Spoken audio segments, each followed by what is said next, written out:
आगाज मैं करूंगी कराची से कि जहां 100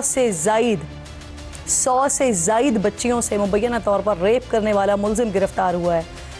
पुलिस के मुताबिक ये गिरफ्तार मुलजिम शब्बीर, इसका ताल्लुक एबटाबाद से है, जो पिछले 10 साल से कराची में मुकीम था और क़य्यूमाबाद के इलाके में जूस फरोख्त करता था।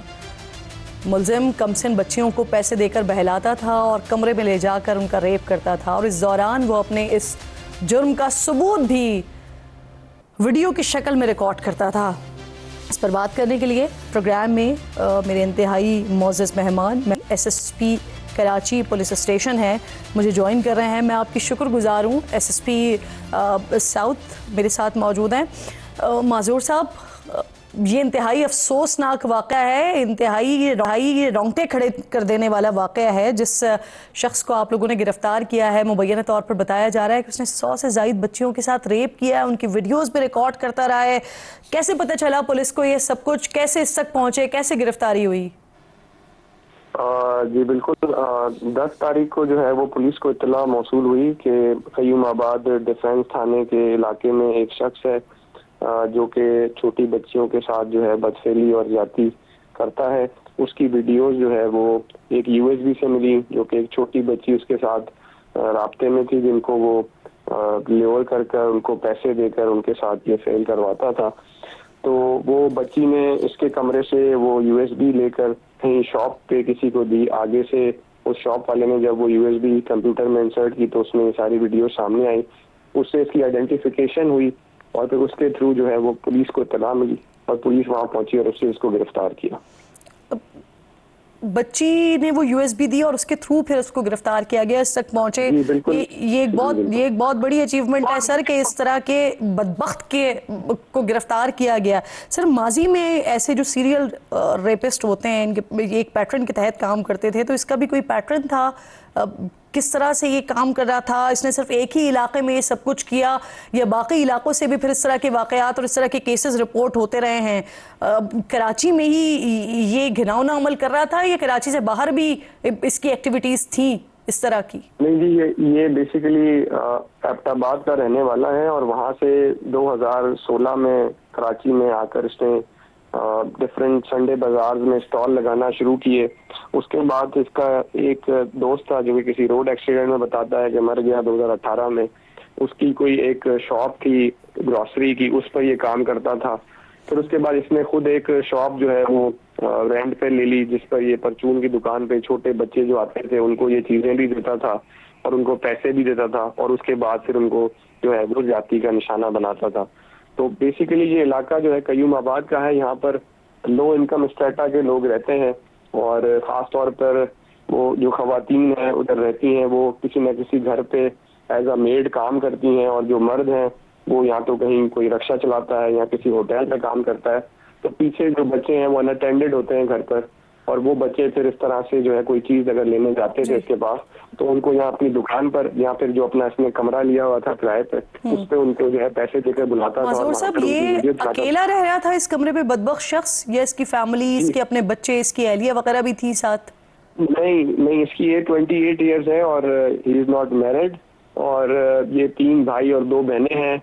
जो 2 भाई हैं वो इस्लामाबाद में कहीं काम करते हैं, कोई मजदूरी करते हैं और बहनें इसकी गाँव में ही रहती हैं और वालिद जो इसका वो किसी के पास ड्राइवर काम करता है। तो ये अकेला रहता था और बैचलर रिहाइश थी और एक ही कमरा था जिसमें रहता। आप 28 साल इसकी अपनी उम्र बता रहे हैं, 10 साल का इसका ट्रैक रिकॉर्ड है, ये इसी किस्म की हरकतें कर रहा है पिछले 10 साल से, यानी 17-18 साल की उम्र से इस काम में पड़ा हुआ है ये? जी बिल्कुल, बताता यही है कि जी 2016 इसका दोस्त है जिसका नाम ये आसिफ बताता है, वो उसके साथ जो है इस काम में ये मुलविस हुआ और उसके बाद फिर जो है ये अकेला ही इस काम पे चलता रहा क्योंकि इसके दोस्त का एक्सीडेंट हो गया, उसमें उसकी डेथ हो गई। तो उसके बाद अकेला ही जो है ये खुद भी जो है वो जो है ये पुश कार्ट है इसका एक, वो उस पे ये जो है शरबत बेचता है और उसी के थ्रू ये बच्चों को ट्रैप भी करता है। गली गली में जाता है और वहाँ गलियों में छोटी छोटी गलियां हैं, उसमें ये देख लेता था किस घर में कौन सी बच्ची रहती है, उनको फिर जो है पैसे देना और उनको फिर अट्रैक्ट करके इस तरह से ट्रैप करके बुलवाना। तो उसी तरह से इसने किया। और क्या इस तरह के कोई सबूत भी मिले? जो वीडियोस रिकॉर्ड कर रहा था ये आगे सेल आउट वगैरह कर रहा था?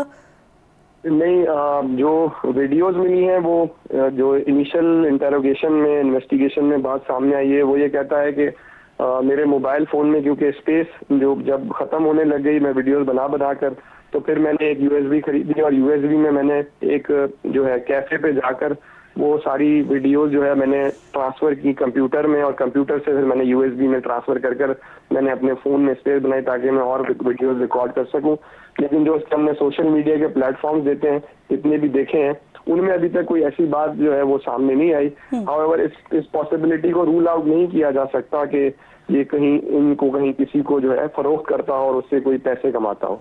सर मुझे ये भी फरमाइएगा कि ये हमारे पास जो नंबर आप लोगों से ही जो मालूम होकर पता चला 100 का नंबर आ रहा है, 100 से ज्यादा बच्चियों का के हवाले से नंबर आ रहा है। फिर ये भी बताया जा रहा है कि बाकायदा एक डायरी इसने बनाई हुई थी जहां पर बच्चियों के कॉन्टैक्ट नंबर या बच्चियों की डिटेल्स वगैरह भी लिख रहा था।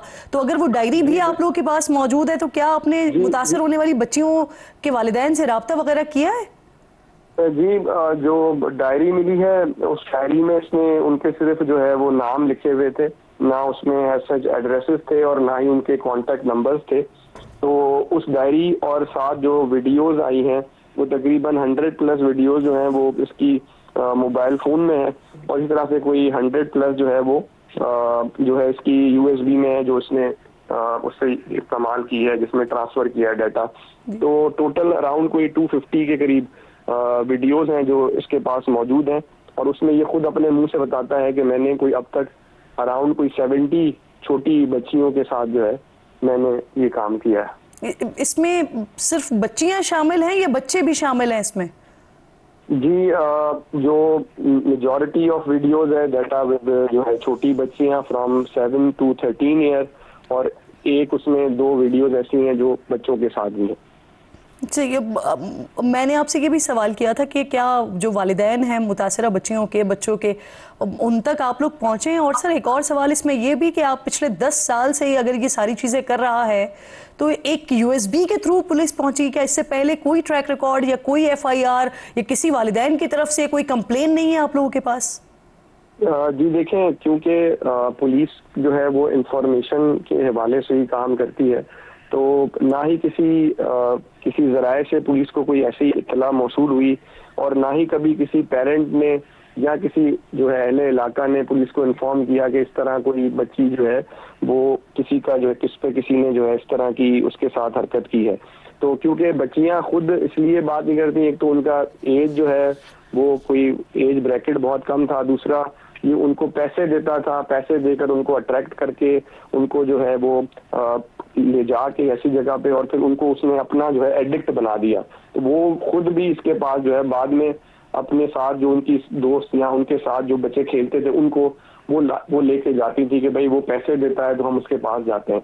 तो इस वजह से जो है ना ऐसी कोई बात सामने आई, और ना ही जो है किसी तरफ से कोई कंप्लेन आई पुलिस को कि जो है इसके खिलाफ कोई कार्रवाई पहले हो सकती है। मेजर साहब, हमारे पास जो सबसे अफसोसनाक अवामिल होते हैं ना, वो ये होते हैं कि इस तरह के जो वाकयात होते हैं इसमें जो मुल्जिम होते हैं अब ये किसी न किसी तरीके से बेल लेकर बाहर भी आ जाते हैं और फिर दोबारा इसी तरह के कामों में इन्वॉल्व हो जाते हैं।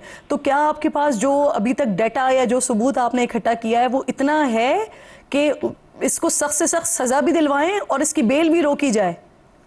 जी बिल्कुल, अब तक जो है वो हमने, जिस तरह आपने पूछा कि जी आप इसको ट्रैक कर रहे हैं, जो विक्टिम्स हैं उनके फैमिलीज या उनके पेरेंट्स को अप्रोच कर रहे हैं, जी डेफिनेटली हमने अब तक जिनको अप्रोच किया है उनमें से कुछ लोग तो ज़ाहिर है वो सामने नहीं आना चाहते, क्योंकि ये इस तरह की चीज़ है कि हर कोई अपनी इज्जत को जो है वो बरकरार रखने के लिए वो नहीं चाहता कि मैं सामने आऊँ और अपनी किसी बच्ची के हवाले से ऐसी कोई बात मैं सुनूं।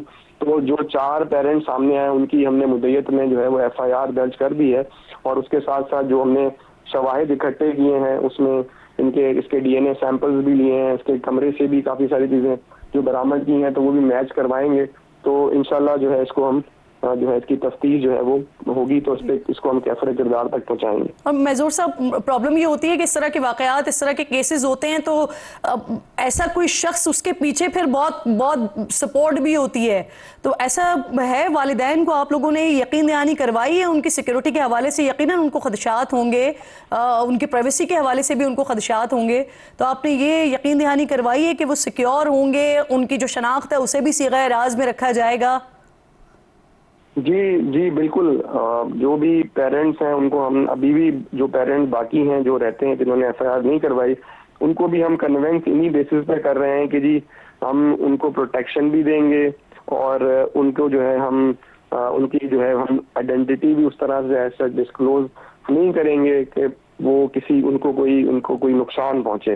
तो कुछ जो हो गए हैं वो आ रहे हैं एफआईआर कराने, और बाकी जो रहते हैं उन पर कोशिश जारी है। इंशाल्लाह उनमें से भी जो आएगा तो उनकी एफआईआर। मजूर साहब, आप लोगों ने यकीनन आप इन्वेस्टिगेशन कर रहे हैं, आपने इसका इंटरव्यू भी किया होगा, इससे बात भी की होगी, जहनी हालत कैसी है इसकी? क्योंकि जो ये कुछ कर रहा है ये एक आम नॉर्मल इंसान तो नहीं करते हैं ये हरकतें। जी बिल्कुल, ये जो साइकोपैथ है और जो बिल्कुल आपने सही कहा कि जी नॉर्मल इंसान जो है ना ये कर सकता है और ना इवन ये सोच सकता है।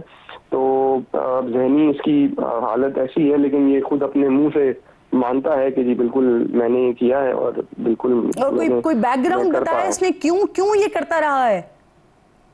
नहीं, ऐसी कोई बात नहीं कही, सिर्फ उसने कहा कि जी मुझे जो है मेरे दोस्त की तरफ से जो है मैं इस चीज में मुब्तला हो गया, और फिर मैं मुब्तला होने के बाद मेरी जो मैं एडिक्ट टाइप एक हो गया, और उसके बाद फिर मैं इन फैल की तरफ जाता रहा, और फिर मैंने जब वीडियोस बनाई तो वो वीडियोस में बाद में खुद बैठ के देखता था। तो ये एक तरह से समझे कि ये इसकी मेंटल स्टेट थी जिसकी वजह से ये सारी चीजें में ये। मैं उम्मीद करती हूँ मजूर साहब आपसे कि जिस तरह से आप इस मामले को लेकर चल रहे हैं, जिस तरह से इन्वेस्टिगेशन हो रही है, इस बदबख्त का अंजाम इमरान से ज्यादा बदतर होना चाहिए। इमरान जो ज़ैनब केस में जिसे सजाए मौत दी गई थी, इसका अंजाम इससे ज्यादा बदतर होना चाहिए। बहुत शुक्रिया आपका, आप प्रोग्राम में साथ मौजूद थे। रूह को दहला देने वाला वाकया जो हमारे सामने आया है उस पर बात कर रहे थे।